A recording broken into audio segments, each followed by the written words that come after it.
Mackie. I'm a UK independent Stampin' Up demonstrator. Today I thought I'd share with you how I made my Easter spring card, which features on my blog today for the creators blog hop. Our theme was spring, so I decided to use the Fable Friends stamps there, paired up with the Best Dressed DSP. I just love these papers. They're so pretty, and these almost look like daffodils, so to me it's very spring-like. So yeah, let me show you how I made it. So it uses a Whisper White card base, which measures 21 centimetres by 14.85, which I've scored in half at 10.5. Let me foam folder that in half. There we go.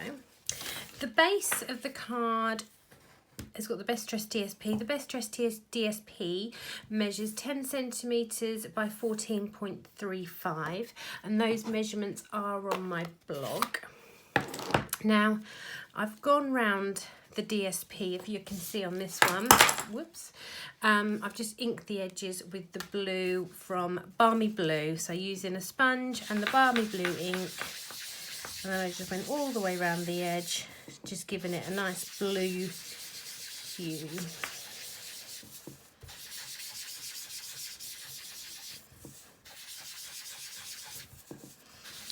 Sorry if the camera's shaking while I'm doing this.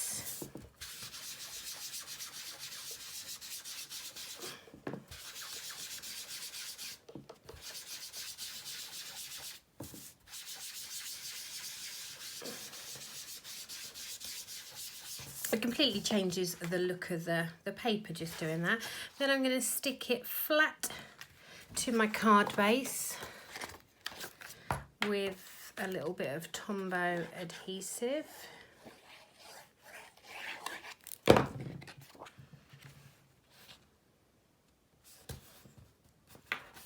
we go. And I do like, I always say I do like the Tombow just because it gives us a little bit of wiggle room and time to adjust the paper if it's not quite straight. Now the tag uses this tag punch, just cover that ink so I don't get stuff everywhere, which I think it's the Ornate tag punch, and this piece of cardstock measures 10.5 centimetres by 5 centimetres, which is about 4 inches by 2 inches by 4 inches. Just popping that in there. And then is what I did, same again, just to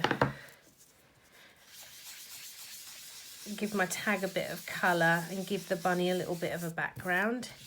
Just added a little bit of blue at the top.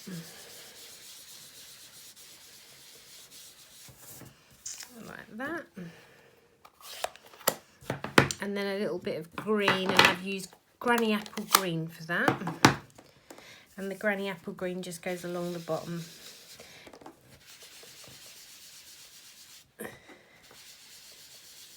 Just building up the colour there.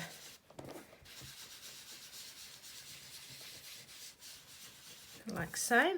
And then using the little grasses out of the Fable Friends, just stamp those along the bottom, again in Granny Apple Green.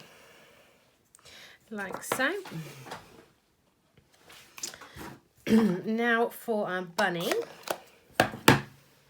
So I'm using, he does look like Peter Rabbit, doesn't he? He's not Peter Rabbit though, but he's a pretty good lookalike for Peter Rabbit. So I'm inking my Stamp Up in Memento black ink. And then I've just got a piece of off-cut cardstock here. And I'm going to stamp him on there, like so. Just going to give that just a couple of minutes to dry, and while that's drying I'm just going to stamp the greeting. The greeting I'm using is also out of the Fable Friends stamp set, and this one is called Hello Spring. There's Hello Spring and Easter greetings, but I'm going to use the Happy Spring, and I'm just using my grid sheet there just to line up my greeting, which I'm stamping in black ink. That's done. I'm going to just put my lid on the black ink there because it could be a recipe for disaster. Colouring in the bunny. So this one I did colour him in with a yellow jacket, but I thought I could pick out the pink this time, which is lovely lipstick. And I'm just going to start with the jacket. I'm going to add some dark, just zoom in the camera. Just a little bit. Hopefully my arm doesn't end up over it. And I'm just going to put some dark around the cuffs, and around the little buttons, under his arms, just where the sort of the shadows would be. And that's using the darker ink with the thin end. And then I'm using the light marker, which I'm going to colour all over, and then I'm just going to work over where I've applied the dark, just working over it just to blend it in with the light. And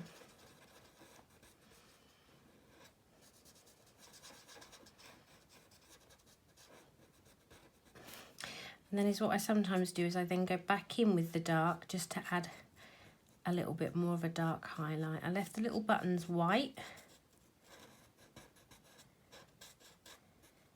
So just really just working that ink and just moving it and blending the light and the dark in together. So I'm quite happy with that. I don't think I'm going to go in and add any darker highlights. So that's his little jacket. And then to colour the bunny, use the dark. And I kind of did his head first and his hand, and then I did his body, or her body, as she's got a pink coat. So this is the dark crumb cake.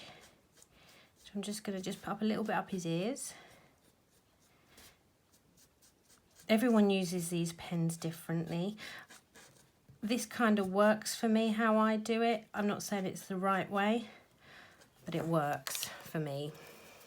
And I do just think with the blends, it's just working and playing with them. So now I'm laying the light down and I'm moving the light over the top of the dark just to blend those two colours in together. And I'm not going to go to the tips of his ears. I'm just going to leave them white, and you'll see why. And doing it the same again. Just leaving that a little bit white, and then working around his face, her face, working over that dark area, bringing it in, really moving those two together and bringing in. Then if you see on this bunny, she's got sort of quite a white face. So I've literally sort of gone in and then left that kind of area open. And then what I did was go in with my colour lifter and just working over that bit where I left it white and then slightly into the lighter area. Hopefully you can see that all right on there. It just literally draws a bit of the ink away, but it also just lightens it and softens that hard edge. So there. Oh, I forgot her hands. Is that the light? Yeah. Just working again the same. If you wanted to darken up any of the areas again, you can. I just like to go back in on them little flicks that the actual stamp put down, because that sort of gives you the darker tones, or the darker shadows, should I say. And then the same again.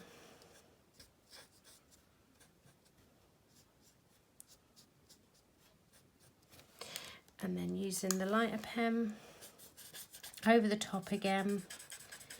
And again, really working in over that darker, where you've laid that darker pen down. So you're really mixing these two together.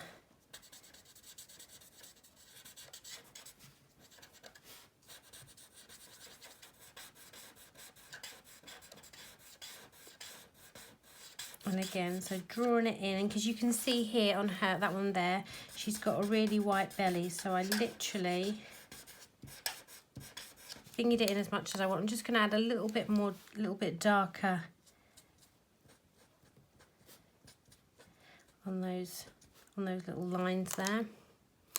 Just going to just blend that in just a little bit, because I want to keep that shaded area. I'm going to put the lids on the 2 crumb cakes now because possibly I'm done with them.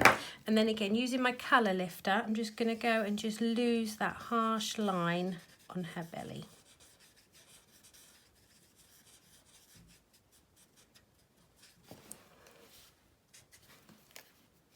Like so. And then I'm going to quickly, unfortunately there isn't a die to cut my bunny out. So she's a hand cut with the old scissors. She's not too bad to cut out though, and she is worth it. She's very cute.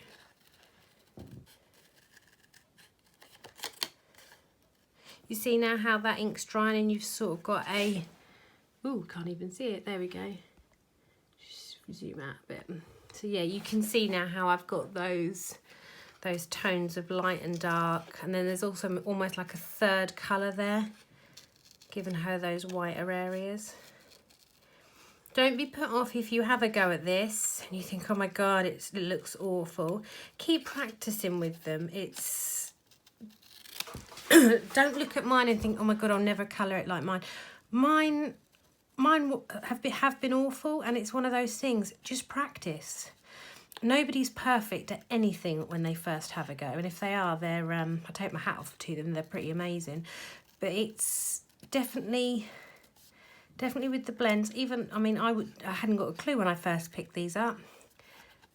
You just play with them and you get your own little, I don't know, your own little way of using them, really. Some people like to lay down a covering of light first and then go in and highlight, and I do that depending on what I'm colouring.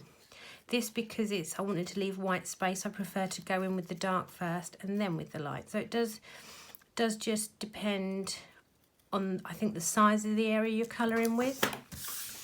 But please don't be put off and don't think, oh my god, I can't do that, because you can do that. You just need to practice. So just with some, I'm going to add I curled her ear. Do you see I curled her little ear? And I just used my bone folder just to curl her ear over. And then I just added some little dimensionals on the back. 3 should be enough down there.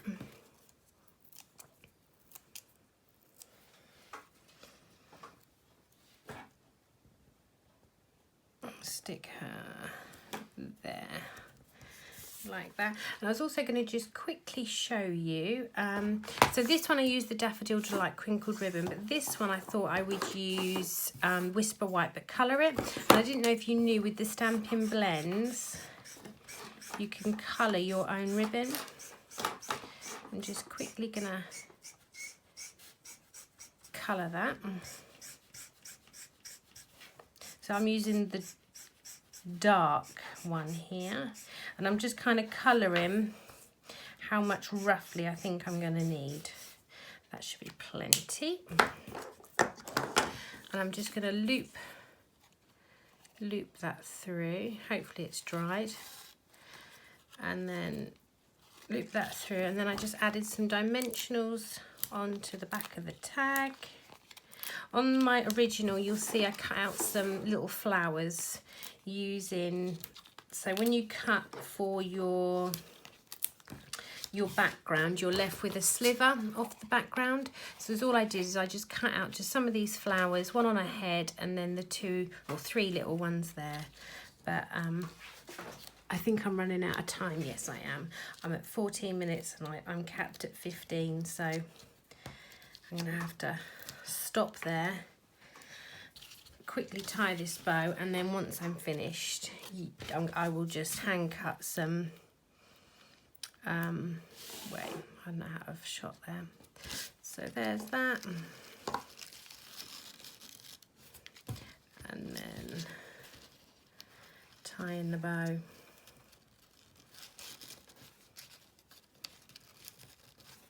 There we go.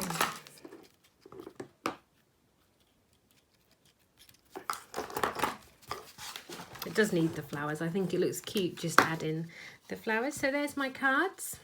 I hope you've enjoyed me showing you how I made my card. Any products that you're interested in, you can purchase them over on my blog, which is lauramackie.co.uk. Thank you for coming by.